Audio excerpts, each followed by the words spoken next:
Child Guidance. Chapter 24, Economy and Thrift. Eliminate extravagant habits. Teach your children that God is a claim upon all they possess, and that nothing can ever cancel this claim. All they have is theirs only in trust to prove whether they will be obedient. Money is a needed treasure. Let it not be lavished upon those who do not need it. Someone needs your willing gifts. If you have extravagant habits, cut them away from the life as soon as possible. Unless you do this, you will be bankrupt for eternity. And habits of economy, industry, and sobriety are, even in this world, a better portion for you and your children than a rich dowry. Instruct the children in economy. The light given me now by the Lord is that we are to be careful not to spend our precious time and money unwisely. Many things may suit our fancy, but we are to guard against the expenditure of money for that which is not bread. We shall need much means to advance the work decidedly in our cities. Everyone is to have a part to act in the Lord's work. Parents are to instruct their children in lessons of economy, in order that the younger members of the flock may learn to share the responsibilities of supporting the cause of God at this time. Love not expressed by extravagance. Practice economy in your homes.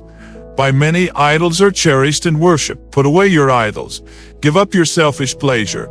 Do not, I beg of you, absorb means in embellishing your houses, for it is God's money, and it will be required of you again. Parents, for Christ's sake, do not use the Lord's money to please the fancies of your children.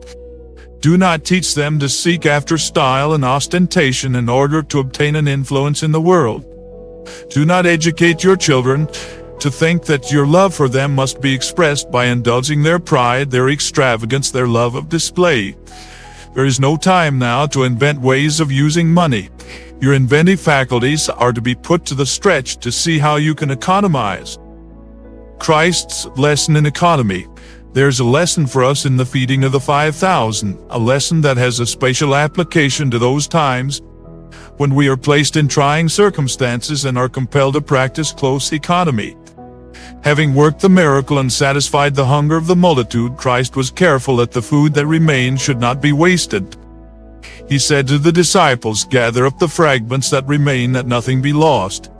Though he had all the resources of heaven at his command, he would not suffer even a morsel of bread to be wasted.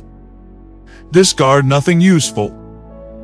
Nothing that can be utilized should be thrown away. This will require wisdom and forethought and constant care. It has been presented to me that the inability to save in little things is one reason why so many families suffer for lack of the necessities of life. They never learn to economize. There is much work to be done for the Master, and men who might today be occupying high positions in connection with the work of God have failed because they never learned to economize. They did not limit their wants to their incomes when they entered the work, and their spendthrift habits proved the ruin of their usefulness in the cause. How to teach the right use of money. Let every youth and every child be taught not merely to solve imaginary problems, but to keep an accurate account of his own income and outgoes. Let him learn the right use of money by using it. Whether supplied by their parents or by their own earnings, let boys and girls learn to select and purchase their own clothing, their books, and other necessities, and by keeping an account of their expenses, they will learn, as they could learn in no other way, the value and the use of money. The value of keeping accounts. When very young, children should be educated to read, to write, to understand figures, to keep their own accounts. They may go forward advancing step by step in this knowledge. Let children be taught to keep an account.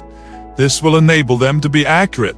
The spendthrift boy will be the spendthrift man. The vain, selfish, self-caring girl will be the same kind of woman. We are to remember there are other youth for whom we are accountable. If we train our children to correct habits, through them we shall be able to influence others.